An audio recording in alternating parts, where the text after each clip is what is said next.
Exactly right. Exactly right. Yeah. Exactly right. The best movie about economics. Ah, Save good. it for the show. But think about it. But save I it. know the answer. very good. Very good. Very good. The best movie about economics. Oh, Ferris That's a- Bueller's Day Off, of course. of course. Of course. There's a delay. Hey, Hey, Judah, there's a delay, sir. there's a weird Judah, feedback. there's a weird delay. No, there's no delay. If there's a delay if you're looking at the Hey, Siri. Hey, Siri. Hey, Judah, there's a delay, sir. Oh my God. We're gonna have a weird- Call Glenn. I don't know where Hey, the heck Siri. Call Glenn. Ben, you're on the air, just so you know. Calling Glen Oyen. Mobile.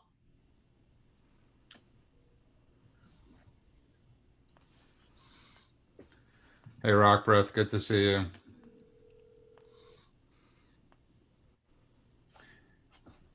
Yes, he was the star Ned Kelly. I thought that was Heath Ledger.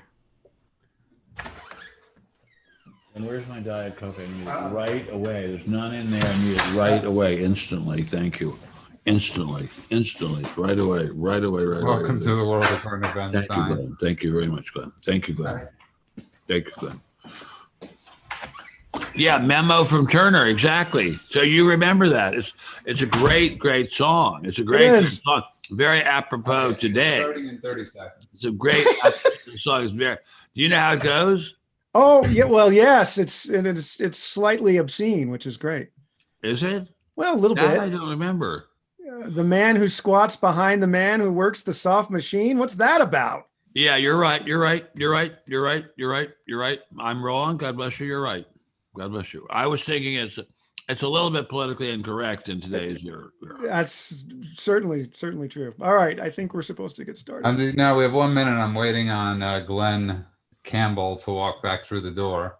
I have one question before we start. Yes. Do any of you think that Blazing Saddles could be made today? It was a funny fucking movie. I'll tell you that.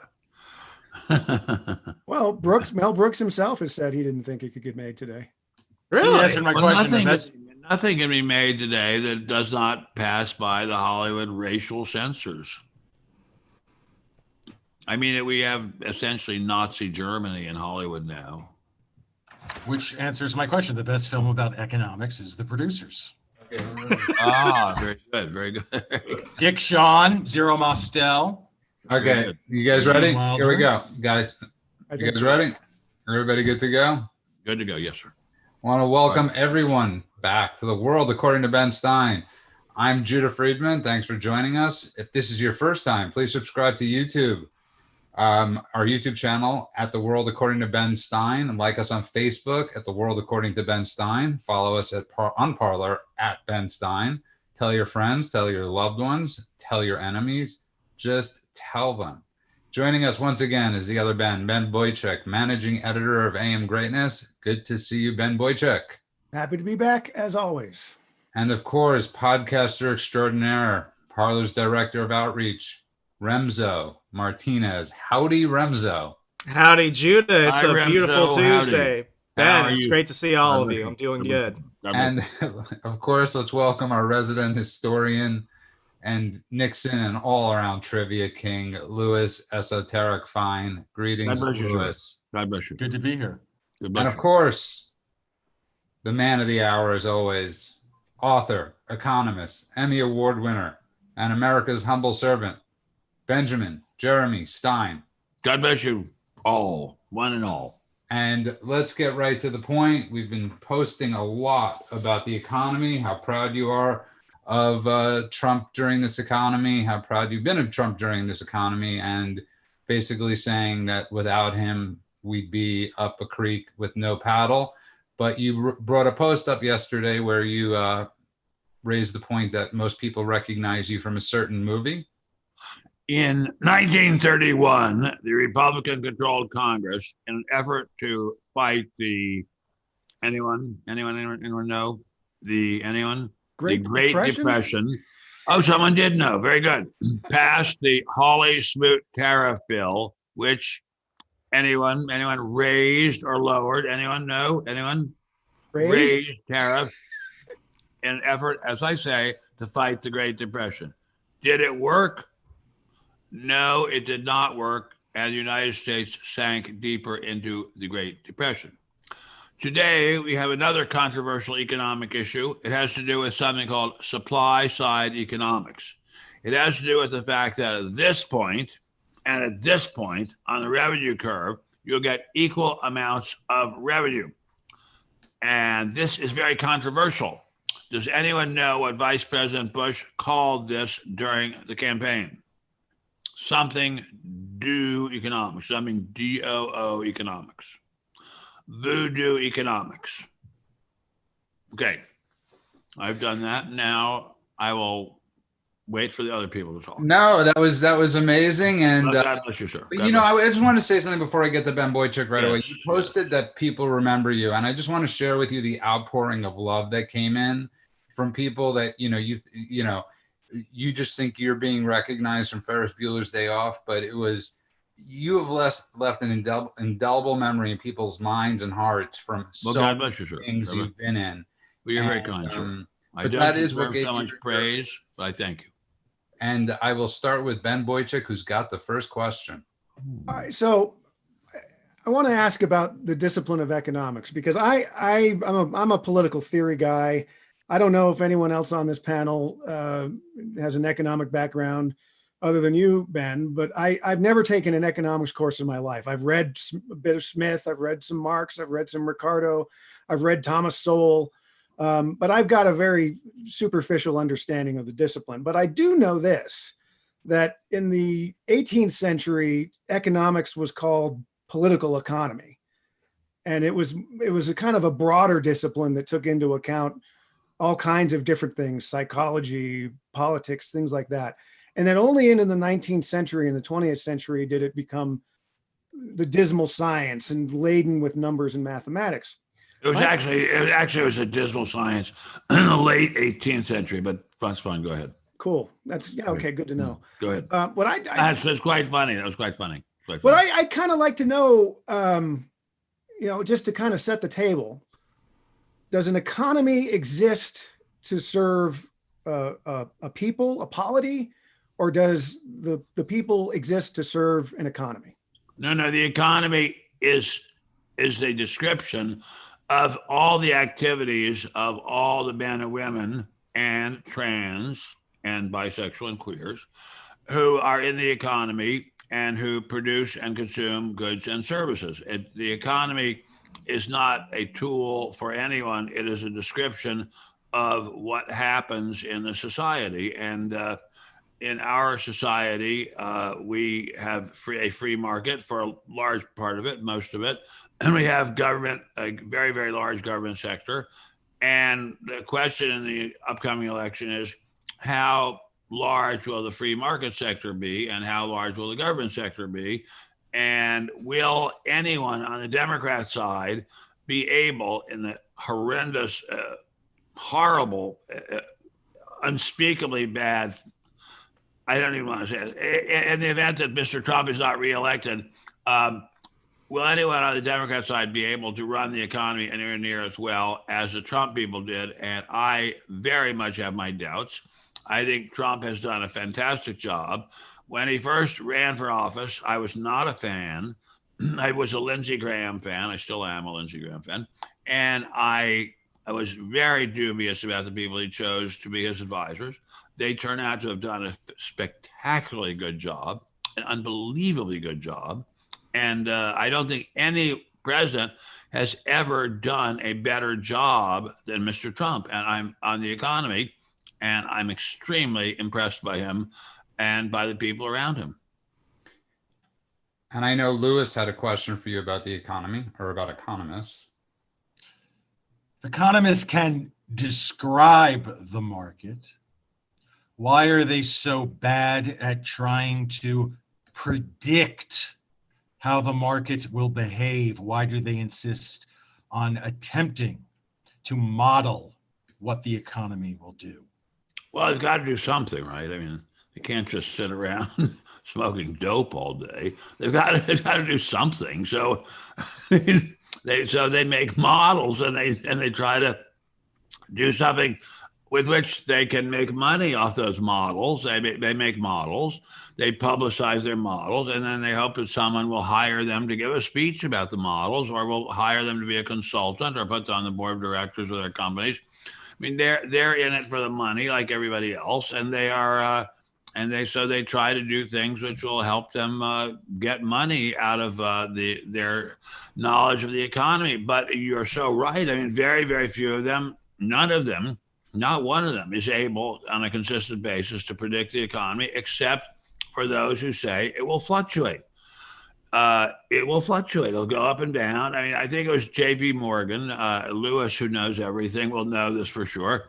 When asked about the future of the stock market, said it will fluctuate. I think, was that not J.P. Morgan, sir?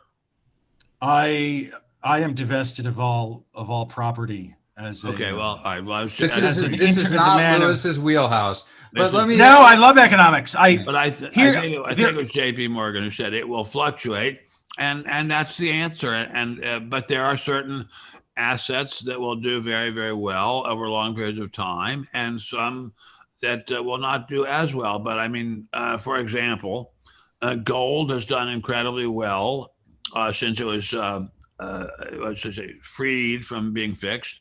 I don't think anyone predicted it would do as well as it's done, but it has done fantastically well. Stocks have done astoundingly well. Property has done well. It's hard to think of something that has not done well, but we've had a very, very prosperous economy. Very little of that is thanks to the economists. It's thanks to businessmen and businesswomen, business trans, business bis, business queer, all kinds of people in America have make the economy run, and economists have only a very small part to play in it. But God bless him. My father was an economist. He was extremely, extremely modest about the ability of economists to predict anything, and he said that over and over again. So But for there are years, laws. for years, you were on a show called Cavuto on Business. For years, For years, and it's on. It's on not Fox on- News. On Yeah, Fox News. it's just not the same without you. Well, And God at the bless end you, of sir. every show, they would ask for predictions, and at Yes. the end of every show, you would always say, "Invest in the Dow," or No, invest in the S&P. Just in the S&P. I would say I can't pick any stocks for you. Right. Although I did once in a while say Berkshire Hathaway, and that has done unbelievably well. But that was just about the only one I ever picked. But had people listened to you 20 years ago, as you were saying this, as everybody was sort of joshing on you for not picking a specific stock, they would have done pretty well. Incredibly well. Remso, you've been a little. But the market has done very, very well. I mean, if they had picked many of the stocks recommended by the other members of the panel, they would have done well too. I mean, I don't claim to have any special genius at predicting movements of stocks. A long time ago, I used to do research about unethical behavior within public corporations, and I was an expert witness in a great many securities trials. And I was able to determine when a company that claimed to be doing well was in fact bankrupt. And I was always right about that. So people who followed my advice about that would have done very well. But in terms of predicting what stocks will go up and what will go down in general, I don't claim to have any special expertise whatsoever. Remso. Yeah, I mean, I've often wondered, having grown up, just a child during the 2008 financial crisis, who are all these people constantly giving out predictions? And it's scary that we live in a world where Paul Krugman is still considered to be a top economist. I've always liked what F.A. Hayek said, and I think Ben really kind of tied this down. Hayek went ahead and wrote, "I prefer true but imperfect knowledge, even if it leaves much undetermined and unpredictable, to a pretense of exact knowledge that is likely to be false." And it's basically his way of saying what'll happen will happen. My question is this, Mr. Stein. I remember quite Please call firmly. me Benji or Benji Rama. In 2008, George Bush went ahead and said that to save the free market, we have to sacrifice free market principles. And one thing that has bothered me is that when it comes on the fiscal front, President Trump has not always done what I feel are fiscally conservative measures. He's been great about, cutting down deregulation, but when it comes to the budget, you mean cutting down regulation? Cutting down regulation that costs, businesses and the government, just incredible amounts of money. My question is, if he does win again and he tries to get through another stimulus package, does that really do any good, or does that just go ahead and give the government more of an excuse to waste money on more things? We saw with the last stimulus package, they spent money on congressional raises and fixing jets and probably Nancy Pelosi's, third fridge full of ice cream. I mean, it seems that less than an eighth of that actually went towards direct payouts for the American people. Well, there is always going to be a lot of waste in government spending. There's just no two ways about it. And that's just always the way it has been and always the way it will be. I like the stimulus package very much because it takes people who don't have much money and gives them some money. If some of the money is given to other people and it's wasted, that's too bad. I just personally think congressmen and senators are wildly underpaid, and they should be paid not just more, but a lot more. And judges should be paid enormously more. So I have no problem with money going to raise the salary of government workers. I've been a government worker. I think I was very, very fairly paid when I was a government worker, but I didn't work anywhere near as hard as a congressman or a senator or a judge works.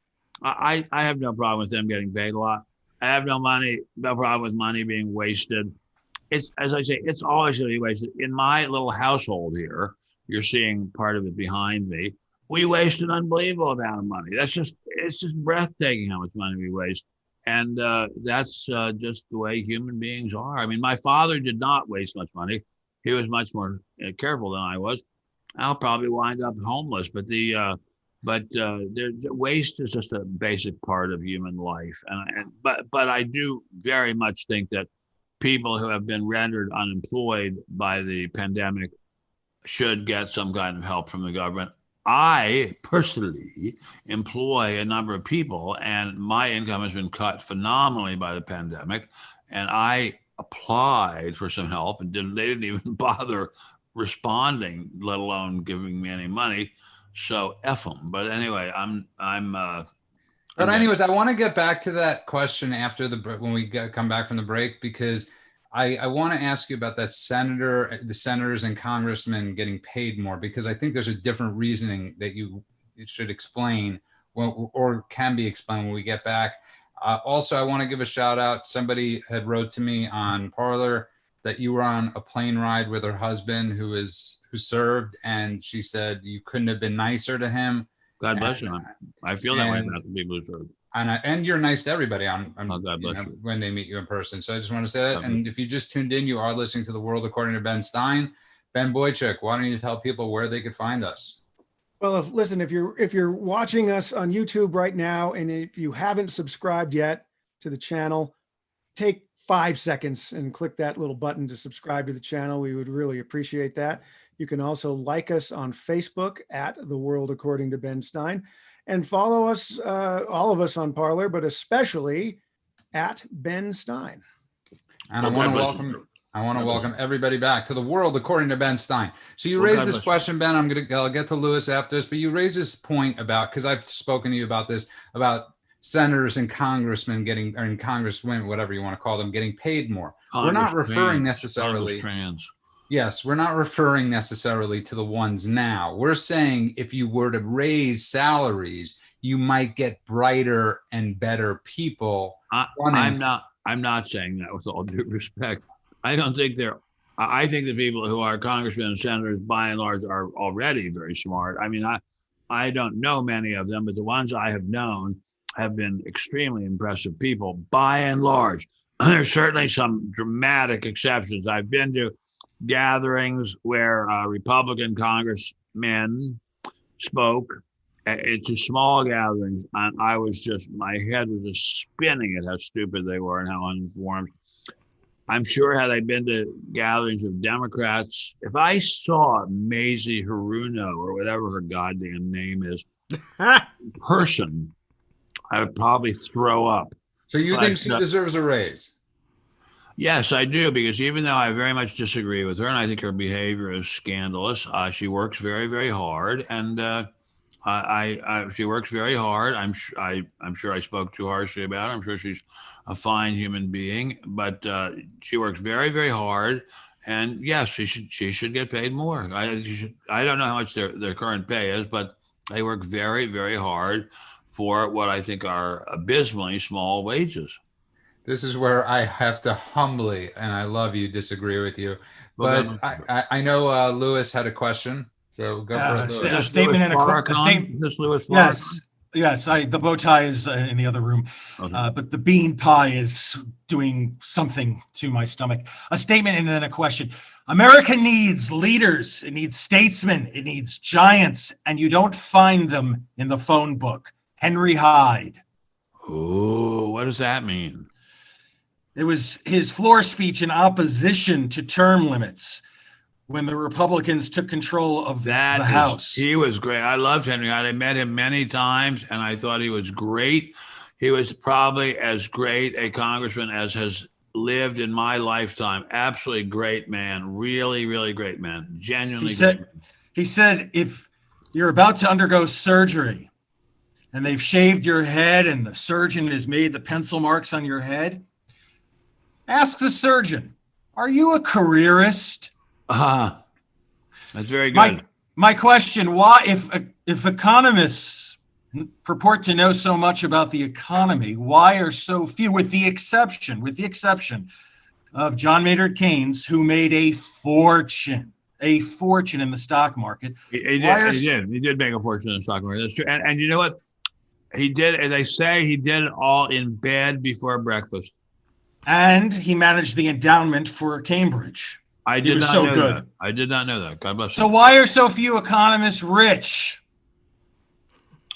Well, actually, it's funny you say that, because when I was about to graduate from college, I sat down with my father, a very famous economist and a successful guy who did wind up fairly rich, actually. And and I asked him, do you think I should go to economics graduate school or law school? And he said, well, economists almost never wind up rich. So if you want to end up rich, you should probably go to law school. But nowadays, and he was right at the time, nowadays, economists are much sought after by investment banks to speak at gatherings and conferences and to make models. And they are well paid. But that is a very recent development. And nowadays, university salaries are phenomenally, incredibly higher than they were when I spoke to my father about that. Absolutely breathtakingly higher. So it's now being a fully tenured economics professor at a prestige university is actually quite well paid. And they get to be consultants and speak, and it's actually pretty well paid. And if they just buy the market and let it ride for 30 years, they'll be rich. And I would feel remiss if I didn't. Somebody in the comment section wrote, Ben, they once had a certain type of dream about you. So that's an honor in the Zoom section. It certainly is. I would consider that an honor, but I like to get everybody in. And Ben Boychuk, I know you had an important question about tariffs. Well, sure. I want to go back to the mini lecture at the beginning, at the top of the show. Yes. And ask you this. Yes. Because I know in certain contexts you've said that before that tariffs are bad economics, but certainly that can't be true in all cases at all times. That is true. Can you elaborate a little bit on when tariffs are a good idea? We know it wasn't a great idea during the Great Depression. It exacerbated the downturn. When are tariffs good? That is a really spectacularly brilliant question. Adam Smith said tariffs are bad because each country should be allowed to produce something at which it had a particular advantage. France was incredibly good at making wine, so they should make and export wine. Italy was incredibly good at making, let's say silver goods. So they should make and export silver goods. Britain was incredibly good at, let's say, growing wheat or else in financing things. So they should do that.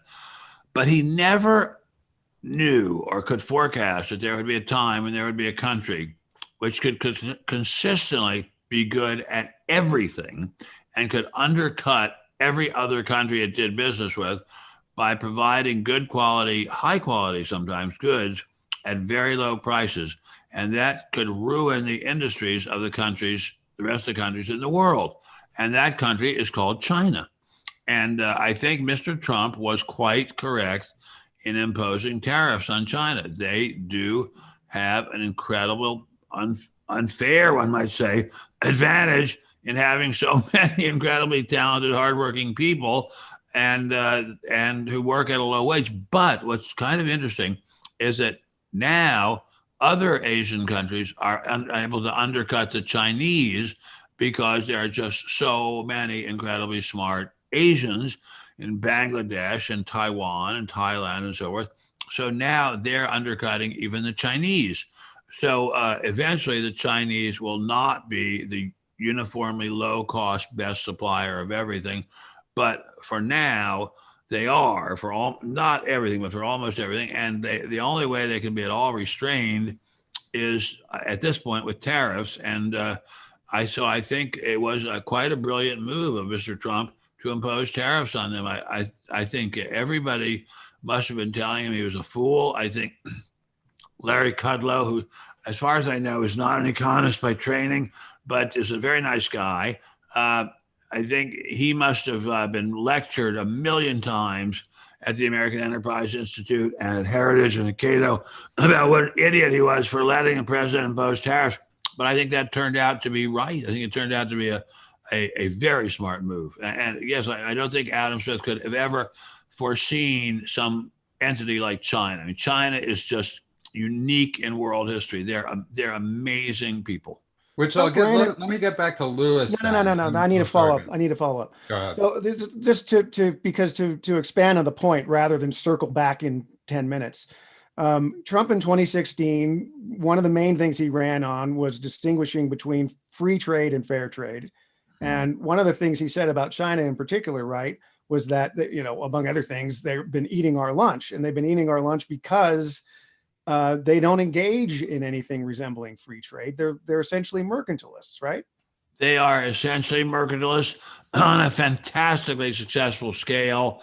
And they really have benefited the rest of the world greatly for a long time because we have been able to buy good quality goods from China at very low prices. So if you have a great TV that costs almost nothing, a great computer screen that costs almost nothing, you can thank the Chinese. On the other hand, if you are a steel worker in Pennsylvania or Michigan or Indiana, and you've lost your job because the Chinese can undercut your employer consistently, it's not so good.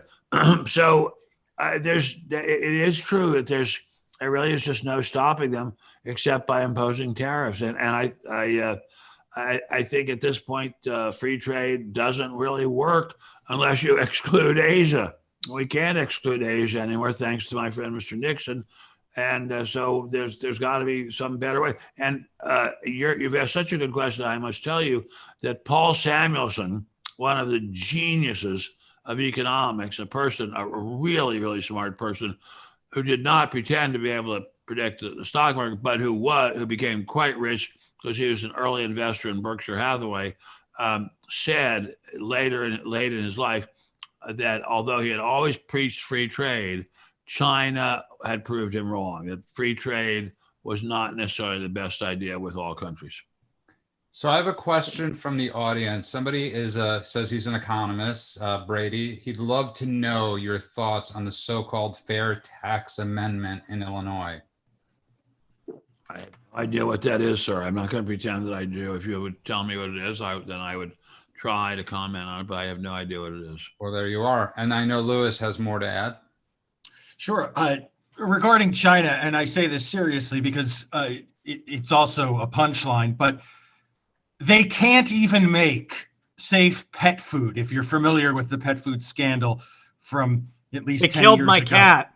You're kidding, Remso. You're kidding. 2006, she started Wow. developing. Okay, well, that's That a very good So- thing to know. Yeah. Thank you. So, That's so good. how much of China's economy is based on the West and the rest's willing suspension of disbelief when there is little or no intellectual property protection, little or no regard for contract law, flagrant violations with regard to tariffs, trade, dumping, exports, and when you have in some major cities within mainland China, counterfeit retailers that look like the Apple Store, that look like other top high-end luxury brands. If there is no regard for those things that make trust possible, what is transparent? Is anything transparent in China, especially its currency? It seems to me the only break on the Chinese, and by that I mean the Chinese Communist Party,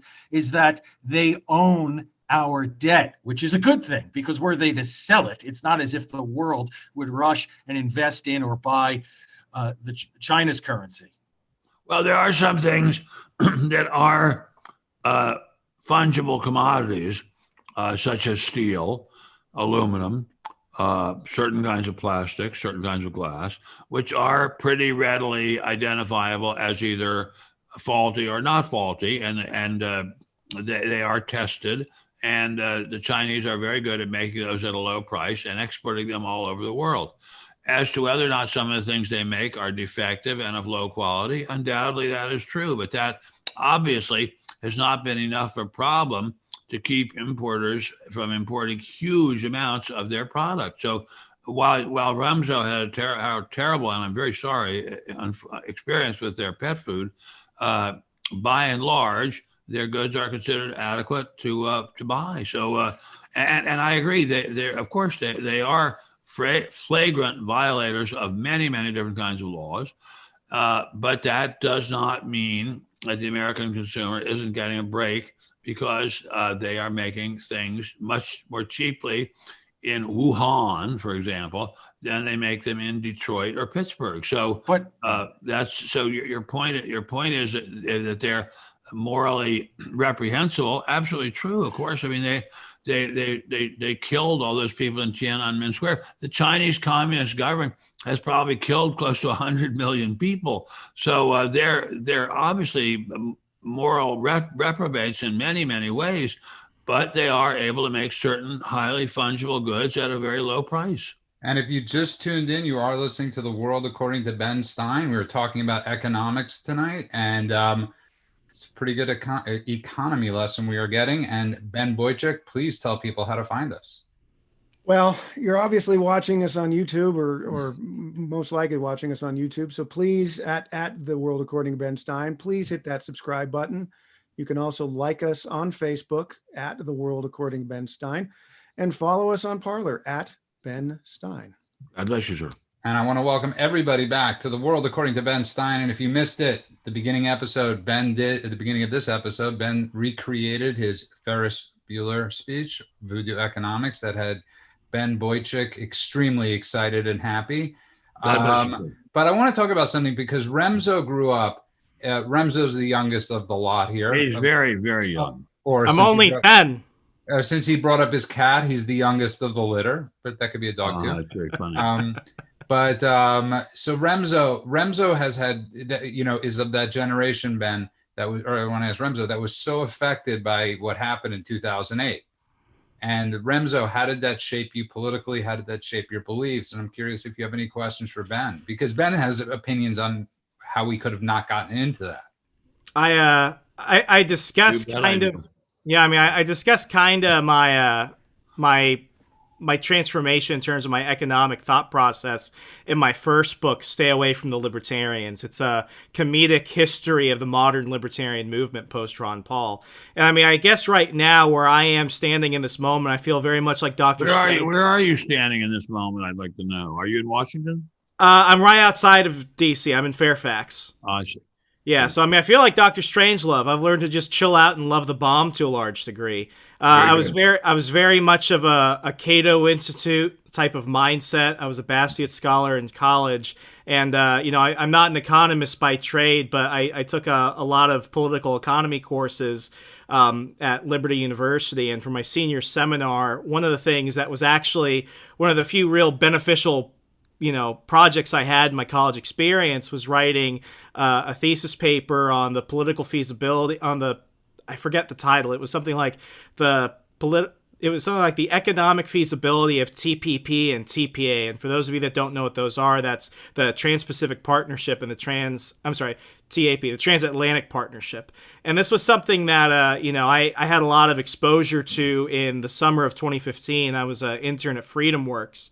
And it was one of those moments where I really began to understand that in the global world we're living in, I don't think we'll ever really have free trade, and fair trade is often more of a pipe dream than not. Because what you had this very strange coalition lobbying senators at the time during the last year of the Obama administration. You had, Democrats that didn't like TPP because it would weaken unions. You had Republicans that didn't like TPP because it would send jobs to China. And you had libertarians that didn't like TPP because it would take American intellectual property laws and apply it to everyone as part of that conversation. And it was very strange because I saw people that could usually never be aligned on anything very much against this. And I remember it get passed anyway? No. Oh, it well, didn't. Okay. Well, Thank you for it informing did me. get, actually, I might be wrong. I think it did get passed in the Senate, but Obama never signed it. Thank you. I think that was you the very case. much, sir. God bless you. I appreciate being informed. Thank you. Yeah, but it was just one of those things where, as I saw it, it's like, we like to think that we're in a world that's growing smaller, but if anything, we've never really seen the gaps between us. As much as I want a free economy, much like, what Frederick Bastiat would say, we live in a world where China's just never going to play that way. So I often get into very heated and spirited debates with my friends who are like at Reason Magazine and other places, because I say, you can't weaken yourself if you're enabling your enemy. And very much, China, they don't sell us all this stuff because they love us. They're doing it because this is how they see themselves competing. I'm a watch collector. It's a very expensive hobby for somebody that's not necessarily rich. Wildly expensive. But, you look at a Rolex watch, and what are you doing? You're getting a stainless steel watch with a Swiss movement, with a sapphire crystal and a ceramic bezel. A Rolex right now can cost at least $25,000. I could buy I am very impressed that a man your age is able to collect things like that. That's Anybody that buys the sapphire crystal knows nothing about Rolex. Well, here's the thing, and you're actually right about that, Lewis. I could get the same specs for $45 from a Chinese store. And are they making Rolex? Yeah, because what are you getting? You're getting the specs, and you're undercutting the Swiss watch industry. And it's like that with so many other things. Did I buy that watch knowing I was getting a Rolex? No, but I wanted the feel of it, and that's where we are right now. We live in a world that will neither be free or fair in terms of its economics. It will always be moving and shifting and evolving. And until people realize that on a global scale, I think at least in the United States, we'll always be behind of people that have a 500-year plan like in China. I want to stop you just for a second. How old are you, Remso? I'm 25.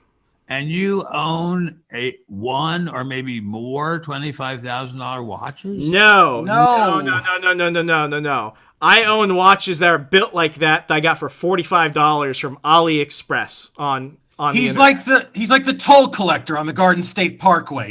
He was in Manhattan, and a guy opened up his trench coat. You want to see what I got? Remember Canal Street in the 80s? That's Remso. Okay. He's also wearing Gucci loafers. Okay, God bless you, sir. Okay. I was very impressed. God bless you, sir. But Ben, he does raise a good point, and everybody, I want to ask your opinion on this, because he raises a good point, and Lewis had brought this up, and you brought this up as well. There's no going back. After with COVID, I don't see us going back. I mean, I'm frightened with Joe Biden that he would go back, but a Trump administration, I don't see relations ever being normalized again in the near future with China. Well, with the great respect to what you see, we're still trading with China on a very large scale. And we are still running an enormous deficit in our trade with China, even right now. So I think we haven't really changed things that much. We've changed them around the edges, but we haven't really changed things that much. China is still, for a very large variety of goods, the low cost producer. And they are very quick. They don't fiddle around. They get it done, and they get the goods here to America very, very fast. I mean, that's why during the COVID, which is, I'm sad to say, seems to still be going on in a terrible way, or at least quite a terrible way. I think we're getting still quite a lot of our supplies from China. No, I think you're 100% correct. We're getting a ton of our medicines because we haven't had plants yet built in other places. I know Ben Boychuk wants to ask you a few more things about tariffs. Maybe not so much tariffs. Well, maybe a little bit about tariffs. But you want to know where I got my cheap watches, right, Ben? Right? Yeah. No. I know. I'm looking at my watch now. I love Ben's surprise though, like of you with the Rolex. Well, it was a $25,000 Rolex. Yeah, I mean, it's with two X's. Two X's. Ben, just so you know, I thought he was inferring too that he had Rolexes. Implying I can't get over. I got jealous at that. Yeah, moment. I mean, why buy the Rolex when you can get the same exact thing for $45? Why get the pet food when you can get it from China? That's a cheap shot. That's a cheap shot. How'd that turn out? Well, one of my best friends from high school works at a very, very, very expensive watch store in Manhattan. It's an incredibly expensive one. And he says even during the recession and the pandemic, he's selling a phenomenal amount of super expensive watches. So obviously there are people, and he sells mostly to very successful people on Wall Street. So obviously there are people who see some advantage in doing this. They think it adds value, I guess, by making the person who's sitting next to them at lunch think that they're rich and successful. I personally don't know what it is. It isn't. It's not, as they say, in my wheelhouse to be showing off in that way. So, I mean, if I were rich, I would. But I just got to tell you, Louis, that was the line of the. That was just brilliant. But Ben, Remso, the bargain hunter. So I do want to continue a bit on the manufacturing and China line, if we could, because there was a pretty good book that came out in 2014. Called American Made. It was written by the former CEO of Nucor, which is the largest steel manufacturer in the United States, Dan D'Amico. And he makes a couple of points in that book. One is that, the reason why the United States is getting its ass kicked by China, especially on steel, is because they subsidize their industry in violation of international rules, one. But he goes on to say, here's how you could get manufacturing back in the United States. One, have super cheap natural gas, which we've got, and two, raise tariffs, which is partly what Trump has done. And we do have an abundance of cheap natural gas, although there's efforts to crack down on that. If Joe Biden gets in, he'll put a stop to that. I'm just wondering if you could, it was often said during the Obama administration, I think, that, well, those manufacturing jobs aren't coming back. That may be half true, because manufacturing is a lot more specialized than it was 40 or 50 years ago. But what do you make of this idea that Trump has touted and others have touted of a new manufacturing renaissance in the United States? I think if we subsidize steel, we'll get more steel. If we subsidize aluminum, we'll get more aluminum. Anything we subsidize, we'll get more of it. So, I think when you said the Chinese subsidize their steel industry, that's there's a clue for us there. Do we want to subsidize steelmakers? What is the average hourly pay of a unionized steelworker? It's pretty darn high. So I'm not sure that the ordinary taxpayer wants his taxes used to subsidize that person. I'm not positive of it. I just don't know. Maybe, Judah, you're unbelievably fantastically quick with the cell phone, so maybe you could find out what is the average wage of a unionized steelworker in the United States. I suspect it's. I'm sure Rockruff could Google that right now. It's a lot. Yeah, I know. but I don't have it handy, but it's. But a lot. I have but Ben, I have a question for you, and I'm sure Lewis and everybody could, because I'm reading in the comments section, and it's something you brought up about cheap goods, right? We've become addicted to this idea. I mean, when we were all kids, we had one TV, right? I mean, I had one TV in the house, max two, and this was 35 some odd years ago. We've become so accustomed for many homes to have 7 TVs. We're part of the problem. I mean, we're a major part of the problem, because why is that a problem? Because we're having issues with China, as we know. I never watch. It's good to have a lot of TVs. You can watch TV anywhere you want. I mean, yes, but my why question not? for you, Ben, is: wouldn't it be better if we spent a little more and many of these products were made in the USA? No, it would not be better. I think it would be. It's fine to buy TVs made anywhere that you could get a good quality one for a cheap price, and there is no reason to subsidize workers in the TV industry unless they have some moral claim to being subsidized by the ordinary taxpayer. No, I didn't say subsidize. I said that we pay a little more, that we eat. Why should we? Why should we pay more for a TV and have that money go to the TV manufacturer or the workers at the TV manufacturer? Why should we do that? I mean, why do they have a moral claim to have more of our money? Because I think it's a great thing to have lots of TVs around the house. I will tell you, Judah can bear witness. I don't even know how to work the TVs we have. I often have to call Judah in the middle of the night to ask her how to turn on the TV. So, but I love having TVs in various rooms. I just don't know how to turn them on. But I don't see why it's bad to do that. I'm not saying it's bad. What I'm saying is people might have a little more sense of responsibility about their own money if they realize that, we might not be in certain messes, is my point, if we were, fiscally responsible about who we do business with. I think it's entirely up to the ordinary American consumer how many TVs he wants to have and what price he pays for them. It's not. Yeah. So Lewis, go ahead. What does a corporation owe, if anything, to a community, particularly a corporation that was founded in the United States, is based in the United States? What does it owe beyond a return on investment to its shareholders? It owes obeying the law. For example, if there's a law about how much it's allowed to pollute, it has to obey that law. If there's a law about how safe working conditions have to be, it has to obey that law. If other than that, I think it owes its obligations to its shareholders, its owners, to maximize their utility and to give them the highest possible return on their investment. Now, let me add, I have a friend who's been a friend, not a close friend at all, but a friend, and he's a very smart guy, for at least 45 years. And he was high executive of a public company. And he said the main duty of the officers of a public company is to take as much money from the shareholders and give it to themselves. That's insane. That's outrageous. He should be put in prison for even thinking that. But generally speaking, the duty of a public corporation is to maximize its return to its owners.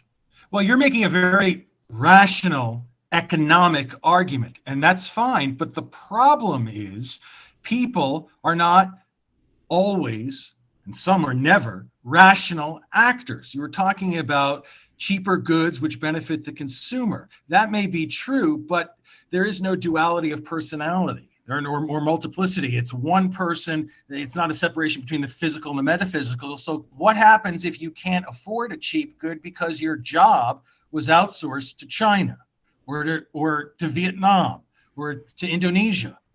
Does it matter how cheap the good is if your job no longer exists? I think you have to then learn a new skill, or you have to have started out with some kind of skill which cannot be sold. I mean, for example, as I often write about this, they cannot outsource the job of an electrician. They cannot outsource the job of a plumber. They cannot outsource the job of a barber. They cannot outsource the job of a doctor or a dentist or a dentist assistant. There are a lot of jobs that can't be outsourced. So if they outsource your job. It's very, very unfortunate. And I would like to assure you, I have lost many, many jobs in the course of my life. Many, many, many, many. And it is extremely painful, extremely painful. It's suicide making painful. But you have to learn, I think, to learn some new skill, or you have to have some skill which can be modified in some way to adapt to circumstances.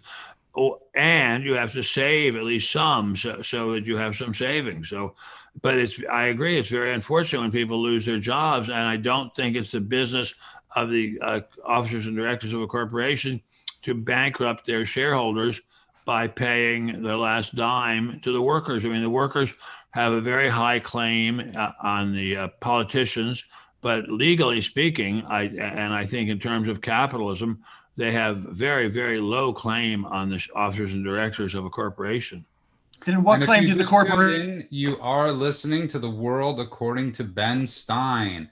Ben Boychuk, why don't you tell us where people can find us? Well, if you're watching us live and you just tuned in, you're awfully late. Please do us a favor and subscribe so you can go back and watch the full video if you wouldn't mind. You can also like us on Facebook at The World According to Ben Stein, and of course on Parler at Ben Stein.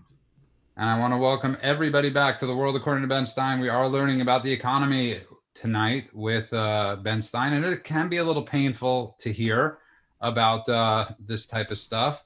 But one of the reasons I was bringing up the televisions before is because, we have a chance right now, if Trump does get reelected, to sort of uncouple ourselves from China. If we make that decision where we could build, in India and or other places, we could outsource certain things, manufacturing plants, and bring some home. And that might cost us as Americans a few more dollars. Isn't that worth it?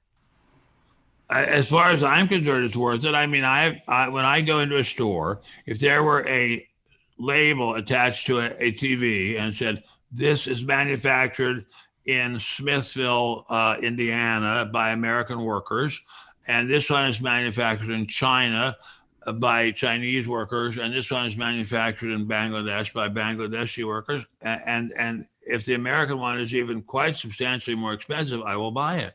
But I don't think that should be compulsory, but I would do it as an act of patriotism and loyalty, but I don't think it should be compulsory. No, I wasn't bringing up it being compulsory at all. I was just saying at a certain point, especially after what's gone on in the last 7 months, maybe there is a chance we can get there. And sorry, Louis, for interrupting you before, so go ahead. No, that's okay. I was just going to say, you've spoken about the claim, or you've questioned the claim that workers have on the government. In turn, I would say no. I question the claim workers have on the governing officers of a corporation, sir. That was what we were talking about. Well, what about the governing officers of that corporation that then go to the government and say, "Save us"? Why do we have too big to fail corporations to begin with? Because it's very important that large corporations not fail and thereby dispossess their workers and their shareholders. That's incredibly important. On the other hand, if the corporations are going to be failing because they're paying too high wages, that's a different matter. And I don't think the government owes it to those people to subsidize them.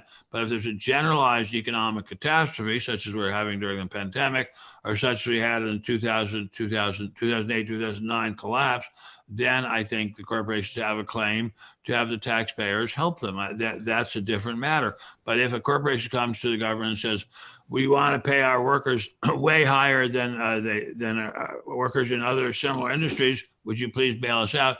There, I think they're going too far. Ben Boychuk. Actually, I want to hear from Remso. He's been champing at the... Yeah, Remso. Oh, Remso, go for it. Go for it. Where do you stand on a negative income tax or universal basic income? That's something that was brought up quite often by Andrew Yang during the Democratic primaries. I wrote many op-eds myself, both in favor and against, just trying to look at the policy as objectively as possible. And in light of COVID, we already got one round of checks, and with a potential second stimulus, we might get another round of checks. Now, even President Trump has said that he's willing to at least consider the idea of at least a temporary universal basic income. So not a full-on implementation of UBI, but with many other things, it's a slippery slope to eventually get us to that point. And I know that there are a lot of people on this. There are a lot of libertarians that have taken a stance for and against it. F.A. Hayek was for a form of basic income, and Milton Friedman himself in the Chicago School was for a negative income tax. So it seems to be one of those things that everybody is looking at, and everyone has reasons for or against it. It's not really a giant policy divider amongst people. Well, first of all, Remso, you are a very, very well-informed young man, and I am extremely impressed. I'm really, really impressed. God bless you.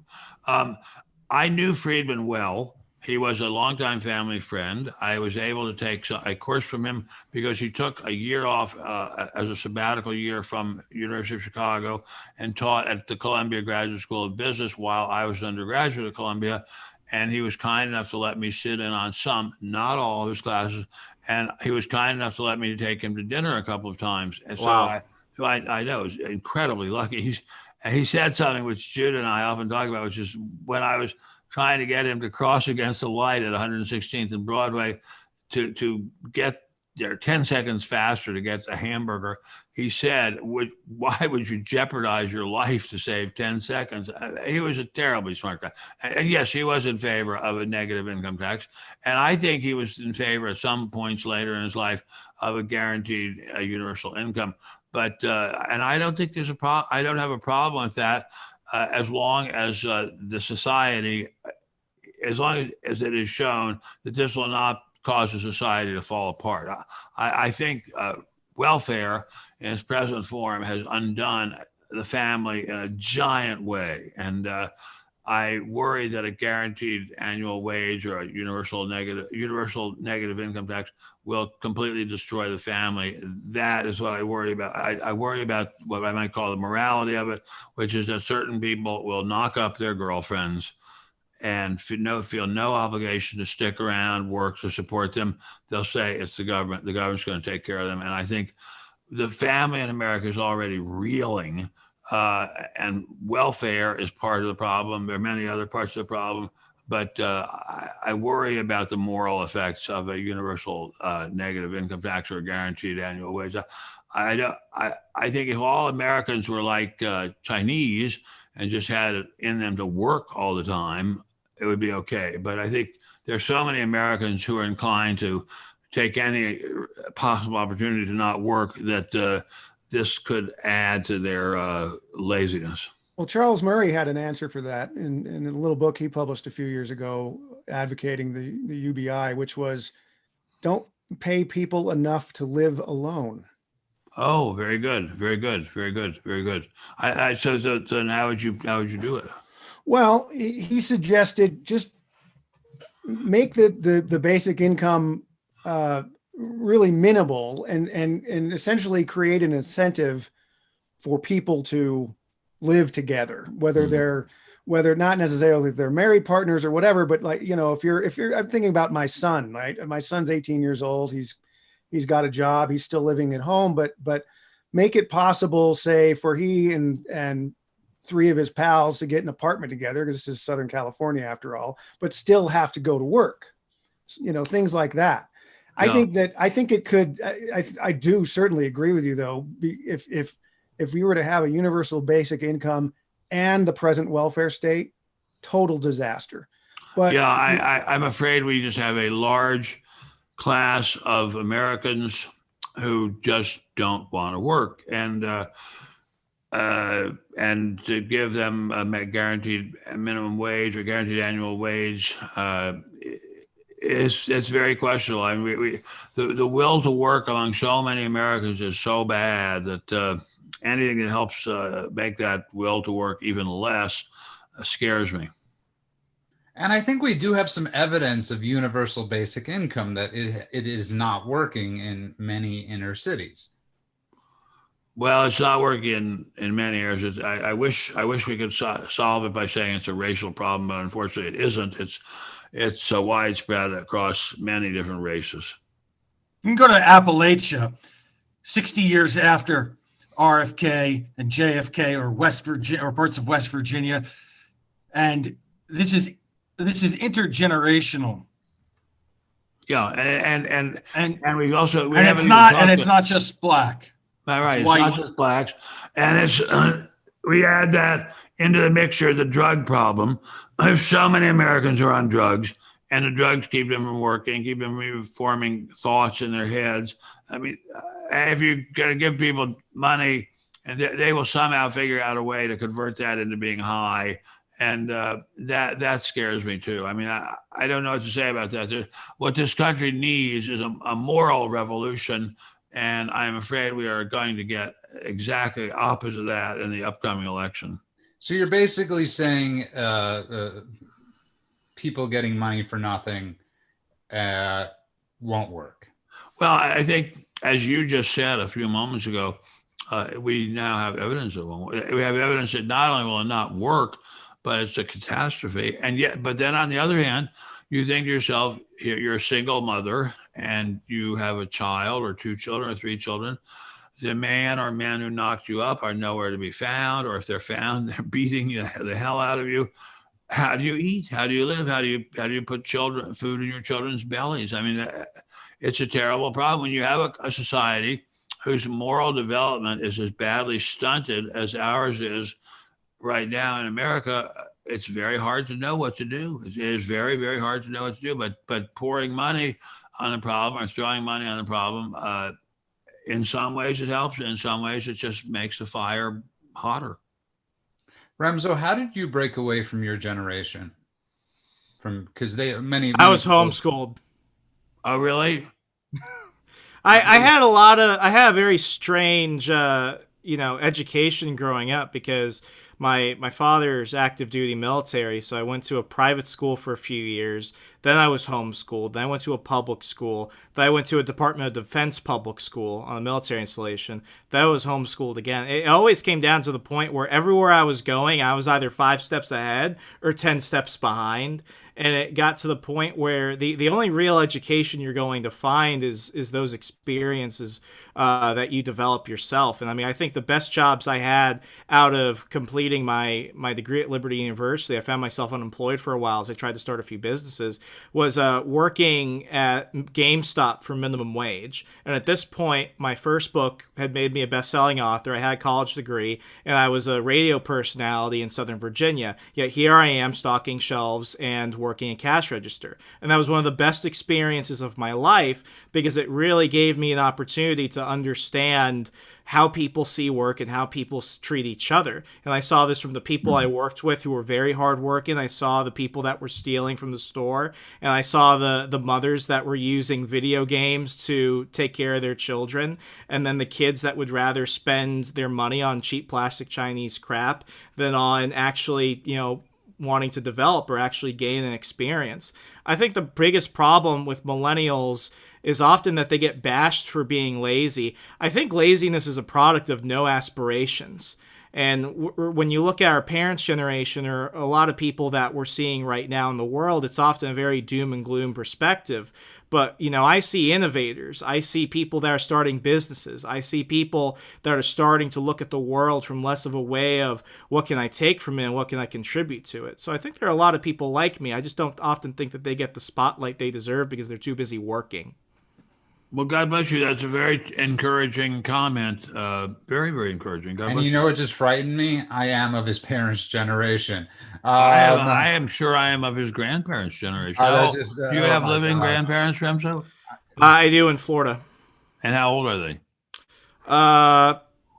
They're both probably around your age, Ben, around their 70s. God bless you. I'm scared I'm not going to ask you how old your parents are. But Ben, you brought up a great point, and I'd like to get, before we close out the show, I'd like to get everybody's perspective on this just quickly. You brought up that we have a moral problem, and not a moral. I don't like that. That we're suffering as a society, a spiritual problem, a spiritual malady. we're in a spiritual malaise as a country. I know Ben Boychuk loves talking about this, that this has caused a great part of what's going on in our country, Ben Boychuk. Well, I'm sorry. Go ahead. Go ahead. Oh, You're not talking- yeah, are you talking to me? I'm sorry. I think Go that ahead. I think that politics is replaced religion for a lot of people, and other distractions have replaced religion for a lot of people. And I'm not. I mean, I would at best describe myself as a lapsed Catholic, with a lot of guilt. But So what's the point in being lapsed? right. Well, yeah, I know that's what I talk to my shrink about all the time. But so no, but I think that there's an element there that something is missing, and that something is more than just one thing. It's a lot of complicated things, and it's the result of a lot of discrete choices made by individuals and families and businesses and companies and institutions that over time have brought us to this place. And so there's no, I mean, we've got this election coming up next week, and it's a very important election, but even if Trump wins, we've still got a sick society that no single politician can remedy, and certainly not remedy in 4 years. And no single politician is the cause of it either. Correct. And Lewis, what are your thoughts on that? Well, I'll paraphrase the humorous, satirist, and frustrated writer, because she's got serious writer's block, and she'd be the first to admit it, Fran Lebowitz, because she said that in this country there is this false belief that between intelligence and wealth, that to be wealthy one has to be smart. And she said people who believe that have never really met someone who is smart, nor have they met someone who is really rich. She's met both, and she can't see any correlation between the two. She says that nobody earns $100 million. You earn $40,000 a year. You earn $50,000 a year. She said you steal $100 million a year. And that if you really want to be successful in business, if you really want to be rich, she said the only thing she sees as a common denominator among so many different people is that you have to be ruthless. And I think that's an economic law. And on that note, Ben, somebody wrote a comment. They wrote, you came to their store many years ago in Colorado Springs, and they had an autistic boy. It was the closest he ever came to meeting somebody famous, and you were exceptional. And Thank you very much. God bless those are the comments you get on Parler and all over. And but I want your final parting thought on how we do get back to that spiritual place, because we both belong to a spiritual society. We belong to a 12-step program, and that has put a lot more spirituality in my life. I have to say, without it, I think, considering the effect that the pandemic has had on my livelihood and my financial security, I would have killed myself without that. So I think a moral basis is literally life or death for me and for the family and for the society. And by the way, I do think the 12-step world can help a lot of people. Regardless, it has nothing sometimes to do with addiction. If you follow the principles of the 12 steps, it won't hurt you. That I can promise you that. Incredibly good for you. And that is all the time we have for this edition. Wait, no, that's not correct. Ask Remso. We've got a little bit more time. Remso is super smart. I'd like to hear what. No, because on his watch we've got a few more minutes. No.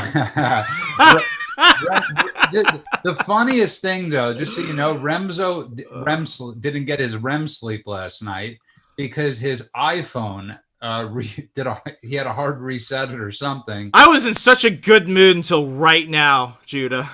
I am sorry to bring back those bad memories of your last night of losing all your contacts from the last 6 months of progress. Yes, 6 months of progress. You would have been better off with that cheap timepiece. And on that note, that's all the time we have for the world according to Ben Stein.